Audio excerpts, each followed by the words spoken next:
Hey everyone, Lance here. I'm actually refilming this part of the video as when I went to edit the footage I'd actually lost a whole lot of it, so I thought I would refilm the intro, and after reviewing the footage I think I'm also going to do a voiceover over the time-lapse, so kind of a build commentary. But what I want to talk about today is many of you might be like me and just have a whole lot of old PC parts laying around. So I have a whole lot of old random storage drives, all various sizes that just haven't been doing anything. And I had a think, and I actually have all the parts to build a full PC minus a GPU. So I thought, what better starting point than to try and make a little home server? And you guys might be in the same situation and want to do the same thing. At this point, I don't have a lot to put on the server, but I do want to make a Plex server where I import all of my parents' CDs to it. They have a large CD collection and they're just so stubborn they don't want to get Apple Music or Spotify to stream music because they don't want to have to pay for music they've already paid for. So I'm going to go through the hugely tedious task of importing all of those discs. So to do that, I have an external DVD drive. And this, I've got a super long cable because later in the video you'll see that the server is stored on the other side of the room to my desk behind me, but this cable gives me enough length to run to my desk. What I do is I put a disc in, I have iTunes set to auto import and then eject when it's finished importing. So I just go through the discs. If something doesn't ever eject after say an hour or however long, I'll just virtual machine in, have a look what's going on. Anyway, that's how I've been using the server so far and not much else, but I'll be looking into other things. And the case that I'll be using, I do also want to go into a little bit of detail on that as I go through, and that is the Silverstone ML03B, and that looks like almost like a VCR player, so I think it'll fit in well with my home theatre gear, which I have very little of. The rest of the footage from here is footage that I already filmed prior to this, and the next clip is a bit blurry, so I do apologize for that, but I think I'm going to voice over the time-lapse of the build and go over some of the things that were in my original intro, like the parts that are being used in the build, and maybe it'll be a new format that I enjoy doing. So the main centerpiece of this is the Silverstone ML03B. The reason I wanted this is because I wanted a case that would look at home with AV equipment. I wanted something relatively small, but that could also fit the parts that I had. So sadly the Fractal Node 202 was no good because it doesn't fit a full-size power supply. So this here was perfect. I was really happy when I found this. It was only 110 New Zealand dollars delivered, so super cheap. And they are the self-proclaimed entry-level HTPC benchmark. So let's see if that does ring true. And when we open it up,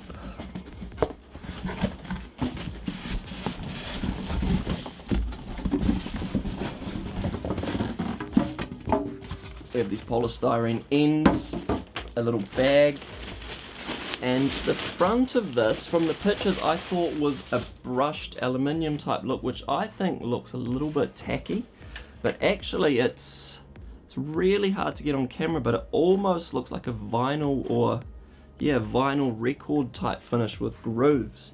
So I was actually really happy about that.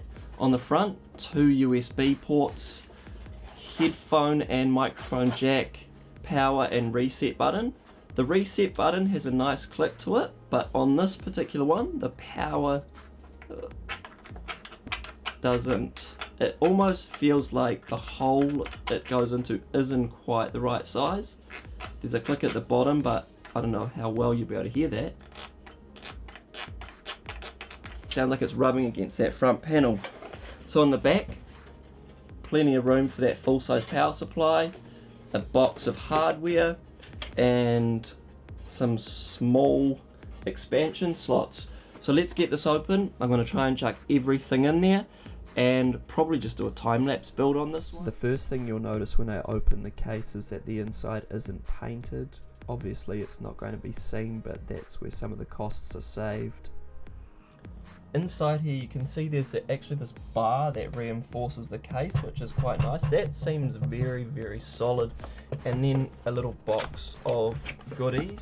So we have USB 2 to 3 adapter, old news, some cable tie type things, more cable clamp type things, bag of screws, warranty information, and this is actually quite nice, a vented fan grill with some rubber mounting grommets, so that's kind of nice to have sort of things. None of it I'll use most likely. We've got a pretty standard cable run. It looks like there's a section to feed the cables through here, which they don't look to be fed through, so I will do that. And I guess hard drives mount here, power supply. The other drives I will just fit where they fit, I guess. Going into this PC will be a Gigabyte B85M D3H motherboard. This is a motherboard to suit a 4th gen Intel CPU, which is perfect because a 4th gen Intel CPU is going in here. I'm just taking out some old RAM that was in here and replacing it with a 16 gigabyte kit of G-Skill 1886 MHz RAM. This is painted white for an old build that I did, which is no longer together, obviously. Now you can see there is a CPU in the socket, but this is an old CPU. It's just a dual core non-hyper threaded thing that I paid $40 for, so it's just protecting the socket pins at the moment. Once I get this screwed down, I'll get the CPU in there, and this is a 4790 non-K variant, which is going in here, which I think is a great quad-core CPU. Even by nowadays standards, it's a pretty capable processor. Cleaning it off with some isopropyl alcohol, of course. And then I'll put the bracket for the cooler, which is a Thermaltake UX100 cooler, which is also a super cheap cooler but should be more than capable for what this PC will be doing. Obviously clean the mounting surface as well, and then I'll whack that on there.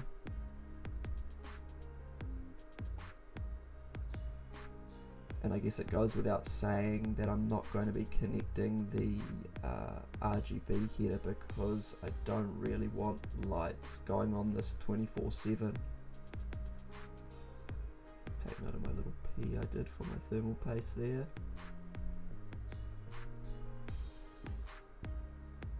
And this is an Asus AX200 wireless card. This card supports Wi-Fi 6 and Bluetooth 5, and funnily enough it's probably the newest piece of hardware in this whole build, and it'll probably just be used to connect wireless peripherals, as this PC will be connected via Ethernet to my network. I'm going to drill some holes in this bit using this as a guide, so I'll be back. So I made a couple of holes in it, and we can put this on.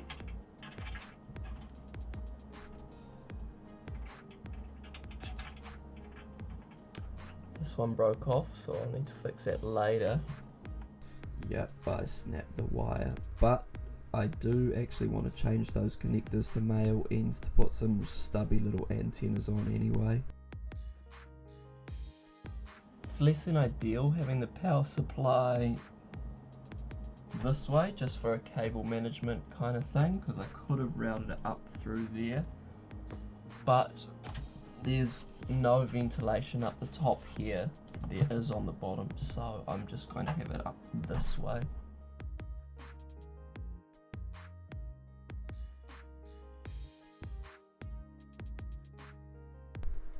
So there was a heap of mucking around with the cables before this, so I cut all of that out. I probably spent, I don't know how long, fiddling with the cables, but I'm just taking this out so I can mount the drives. So those little rubber grommets I showed you earlier that were in the box are actually to go in those holes you can see there for mounting the hard drive, just to give it a little bit of shock or vibration absorption so it doesn't rattle or cause vibrations and that kind of thing. We could do SSDs side by side, or I am going to go for and maybe the other one here.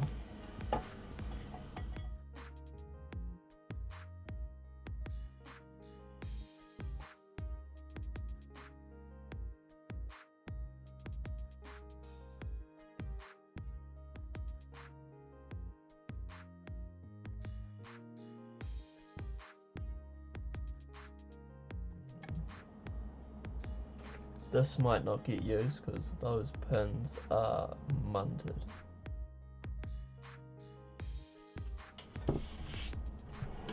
This is actually really nice, just the finish, and these feet, very similar to like an AV receiver. This took a good 20 minutes to mount this drive just because I couldn't see through those holes, and the screws were just long enough to bite into the thread. Then lots of fiddling with cabling that I cut out, and then this was a huge pain.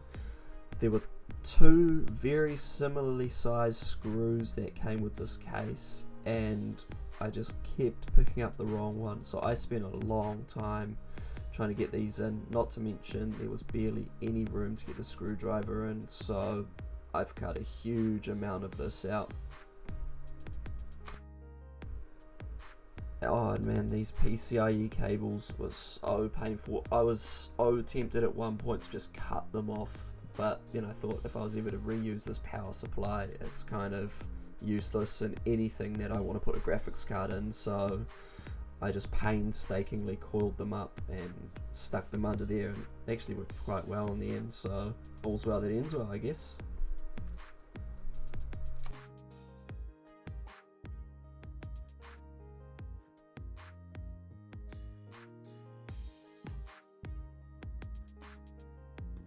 One of the connectors for the front panel audio is actually broken or being pulled out. Oh, don't ask why I didn't grab a hair tie earlier on. Me swishing my hair must have been super annoying for you guys to watch if it was for me. So here I'm just mounting that drive on that bracket, and actually only 2 screws would line up, and the case didn't come with any screws long enough to go through. Maybe they would have come with the drives originally, I don't actually know, but underneath that was actually a super good spot to coil up that extra USB 3.0 cable and a few other cables and keep that front section all looking super tidy. I actually ended up being really proud of all the cable management I did, and then I had to wire up all the drives and that kind of all went out the window, but you'll kind of see that shortly.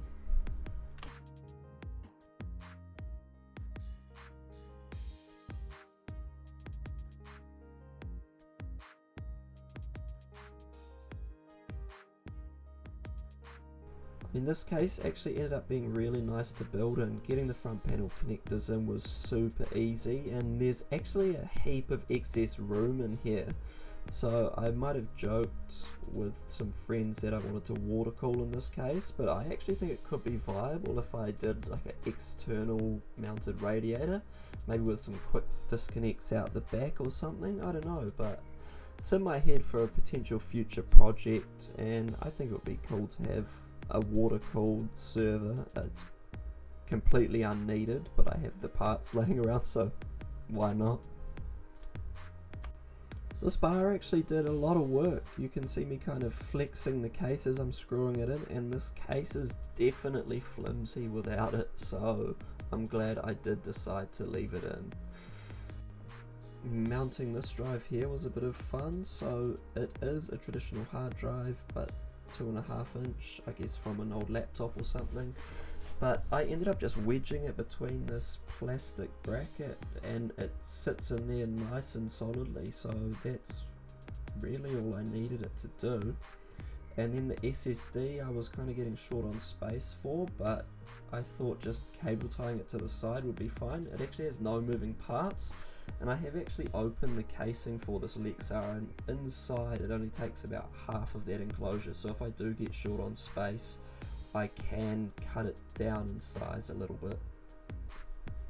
And from here it's just me cable managing those SATA cables for the hard drives, which isn't the most riveting footage, so I'm just going to go through some of the specs of this case that I haven't been over yet, because even though this case is probably almost 10 years old, it's still a great choice for a home theater PC build, with it supporting up to a micro ATX motherboard and still having the facility that a lot of newer cases don't have of a 5.25 inch drive bay if say you wanted a DVD or Blu-ray player in your home theater PC. And along that grilled side of the case you can put up to 4 80mm fans on there, which I think I'm probably going to invest in just to get rid of some of the heat in there. As I've already said, it supports a full-size SFX power supply, which is one of my main deciding factors for buying this. And other than that, really the other limitation I guess you'd have is low profile expansion card slots, which means no GPU sadly, and the maximum CPU cooler height is 70mm. So do I think the Silverstone ML03B is the HTPC entry level benchmark like they say?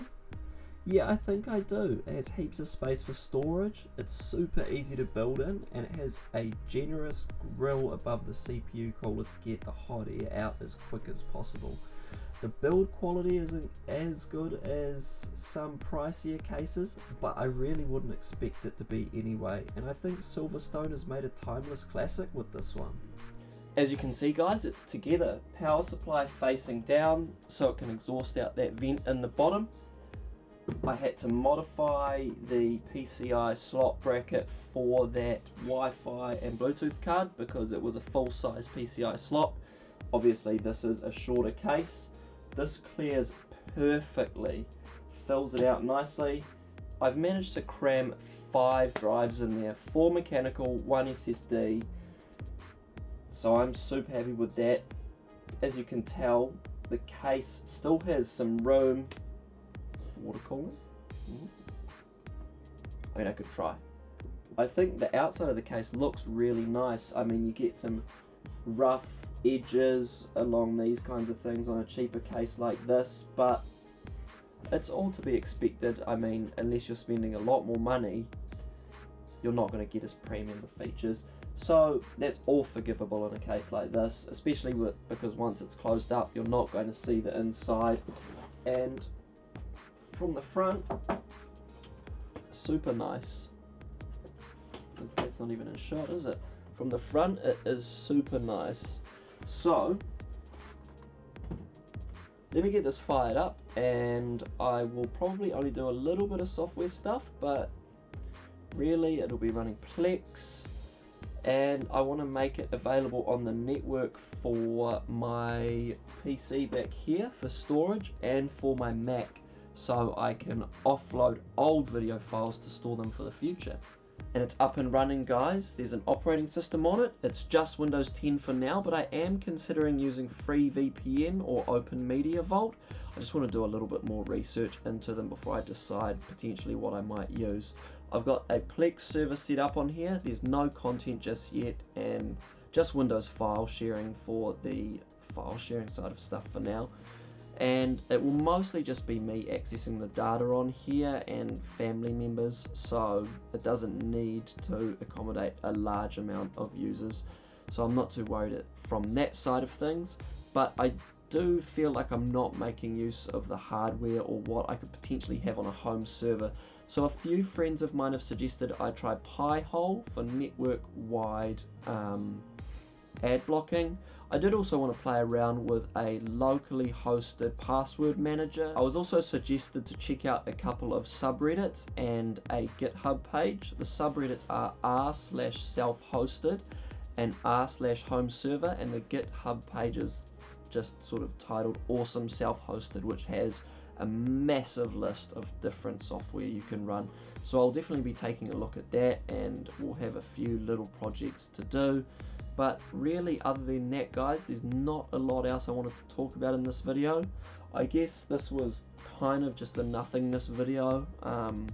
Not a lot really happened. It was just me kind of talking about my little guy here, but I do hope someone found it entertaining, and if you did, leave a like down below. Feel free to subscribe as well, and hey, I'll see you in the next one.